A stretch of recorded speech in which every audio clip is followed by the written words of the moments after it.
The introduction of free and compulsory primary education in Kenya in 2003 saw the enrollment of primary school children grow exponentially. By 2010, there were about 10 million primary and secondary school-going children across the country. The government-owned public schools were overrun with children seeking basic education at the minimum, with many situations where one teacher had to try and teach over 100 children in one class.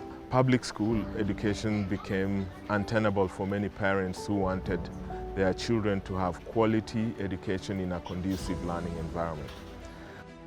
Many entrepreneurs then decided to set up private schools that would offer better quality of education for their children. Prisca Muyodi was one of these parents.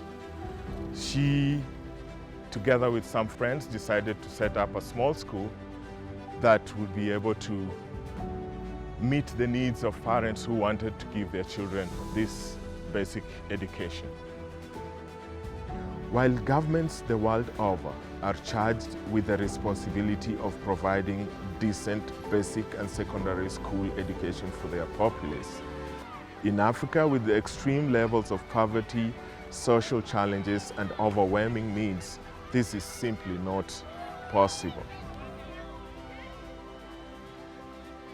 This then creates the opportunity for private citizens to provide good quality education as a business.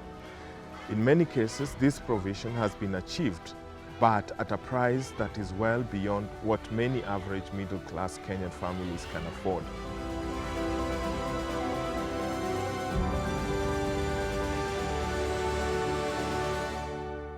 So Prisca came up with the idea of setting up a school that was affordable, a school that will provide spiritual, financial, and social satisfaction.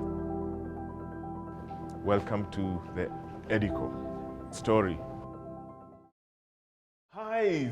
Hi. How are you? What's your name? My name is Zuri. Zuri, nice to meet you. My name is Nice Bob. to meet you too. Yeah. Yeah. So, were you expecting me or something? Yeah, Miss Prisca told me you were coming for 2 of our schools. And so, yeah.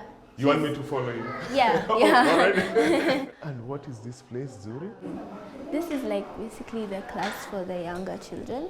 Okay. This is where it started for me when I was like 18 months. I came to this school. 18 months. Yeah. This is like 9 years ago. You were them. You were like them. Yeah. Amazing. So I'd actually also like to show you where they sleep. Oh, where they sleep? Yes. Is that the same place you used to sleep as well? Yes, it actually was. Okay. Super. Yeah, this is where they sleep. Nice tiny little beds. You used to fit Yeah. in one of these places? Yeah. Wow, amazing. Hello, Bob. Hi. Hi. How are you? I'm very fine, Miss Prisca. How are you? Hi, Zuri. How are you? I'm good. How are I you? see you two have already met. Yes, we've met and she's been showing some amazing things. Wonderful. Yeah. Wow. How was she like when she came here? Well, she was very little, I think a year and a half or something. So Yeah. she was much shorter than she is now. But just bubbly, cheerful, confident little girl. My. And Wow. she's been fun to have around. Awesome. Yes. Awesome. I want to hear so much about what you guys are doing in this Yeah. place. Yes, so we can show you other stuff about what we're doing, and we Excellent. can talk more about it as we go, Yeah. right? Yes. We are going to a place called Tigoni, Okay. just outside of Nairobi, Yes. and it's the location of our 5th campus. It's our newest campus. Campus number 5. Campus number 5. We Uh-huh. opened doors this year. Okay. Yes.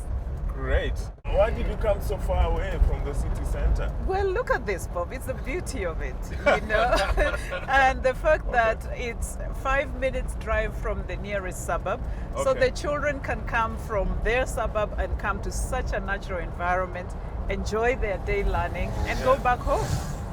Great. By the last population census, the children who need basic education, that's the age of 0 to 13 years in Kenya, are 16 million. The government has been a little bit overwhelmed in providing just foundational services, whether it's healthcare or education. Okay.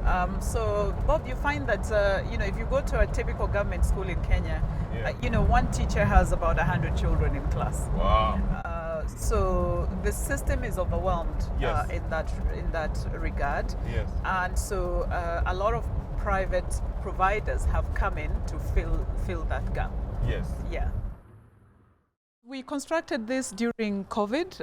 In 2020, schools were shut down, and we already had planned to set up this. So we thought, why not spend the time constructing? And so towards the end of the year, we realized that the demand was actually quite a lot. So we ended up starting the school earlier than we had anticipated. We do it in a way that we accommodate the children being here as we do some of the finishes. So we need paving in our parking and playground. There's some other finishes in the classroom. But for now, it's safe enough for the children to use. If I were a child, I think I would come back here. Absolutely, isn't it just a beautiful learning environment? It's nice and calm, away from the city. Exciting. So you got to a point where you needed to scale up. Yes. And you connected with Talanton. Talanton. Yes. And so Talanton spent a lot of time understanding our model, our business, the impact that we have in communities. Yes. And that led to the initial investment. Yeah. And of course, we have big plans for scaling, yes. and we hope that we will continue with Talanton and other investors through Talanton, that we can grow this bigger. We have a whole plan laid out. Bob. Wow.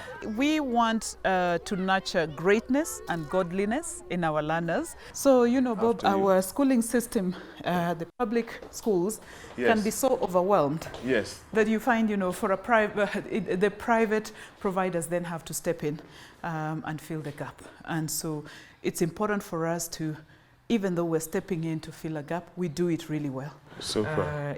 As part of our Christian duty, to make sure we have quality at an affordable rate.